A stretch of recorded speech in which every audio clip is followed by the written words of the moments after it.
Good morning, I'm Craig DeGrelli. It's Friday, October 4th, 2024, and these are your Unbiased Updates.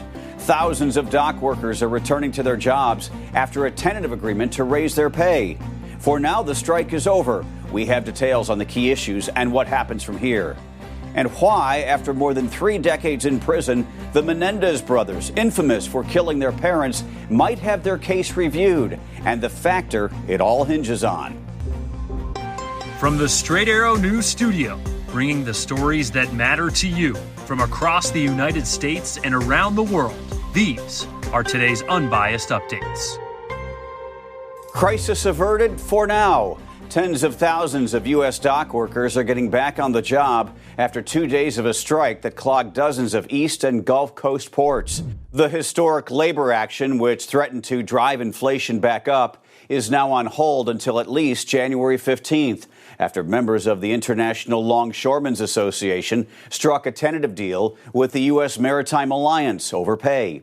The agreement will increase workers' wages by 62% over the span of 6 years, an increase over the Maritime Alliance's offer of 50% earlier in the week, but a compromise for the ILA, which has called for a 77% increase in wages over the same time period. The new deal would bring hourly pay for top dock workers to $63 per hour by the end of the deal, compared to $39 an hour under the most recent expired contract. The ILA also compromised on its other big sticking point, automation.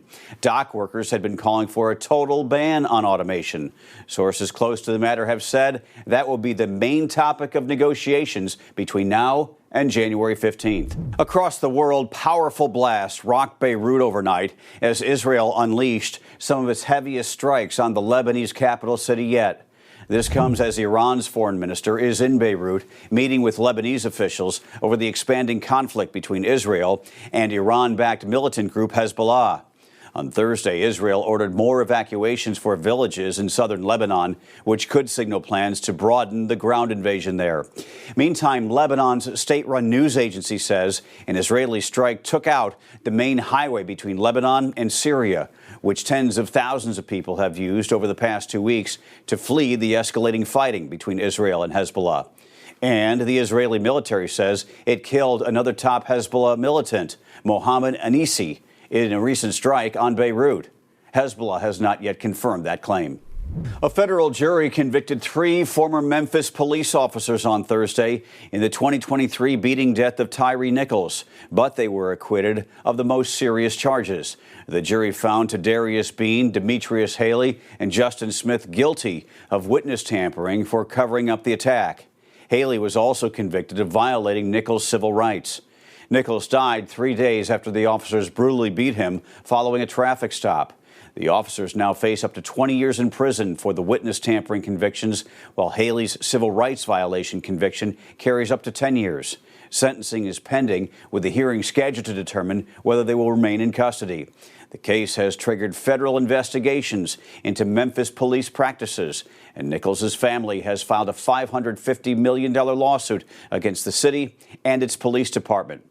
In a statement, the assistant U.S. attorney who oversees the Justice Department's Civil Rights Division said Tyree Nichols should be alive today. Out west, Los Angeles District Attorney George Gascon announced his office will now review the convictions of Eric and Lyle Menendez nearly 35 years after they were imprisoned for killing their parents in 1989. New evidence, including a letter from Eric Menendez alleging sexual abuse by their father, prompted the re-examination. Gascon stressed that while the brothers' guilt is not being contested, the new evidence and changing views on sexual abuse require a review. The attorney for the Menendez brothers argues they've been rehabilitated, and he's seeking a resentencing. A hearing on November 29th will determine the next steps, which could include a new trial or an adjusted sentence. A former employee has come forward accusing country music superstar Garth Brooks of sexual assault and battery. In the lawsuit, the woman says she worked as his hair and makeup artist. The lawsuit alleges in 2019, Brooks raped the woman during a work trip to Los Angeles. Before this lawsuit was made public, CNN reported an anonymous celebrity plaintiff, now identified as Brooks, had tried to block the woman from suing and denied the claims. In a statement released to the media, Brooks said, quote, For the last 2 months, I have been hassled to no end with threats, lies, and tragic tales of what my future would be if I did not write a check for many millions of dollars. He called it hush money and said he would not pay it, saying he wouldn't admit to behavior he's, quote, incapable of. Hurricane Kirk, a powerful Category 4 storm, is now churning in the Atlantic, with forecasters warning of dangerous swells that could impact the U.S. East Coast, Bermuda, the Greater Antilles, and the Bahamas by the weekend. Though the hurricane is expected to remain far from land, its waves might cause life-threatening surf and rip currents. Meantime, the Southeast is still reeling from Hurricane Helene, which left more than 200 people dead and caused catastrophic damage. Rescue efforts continue as many residents remain without water, power, and communication services.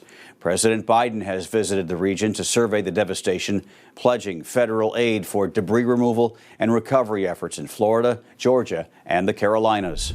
Those are your unbiased updates for this Friday. We'll see you back here on Monday. For all of us here at Straight Arrow News, I'm Craig DeGrelli. Have a great Friday and a fabulous weekend.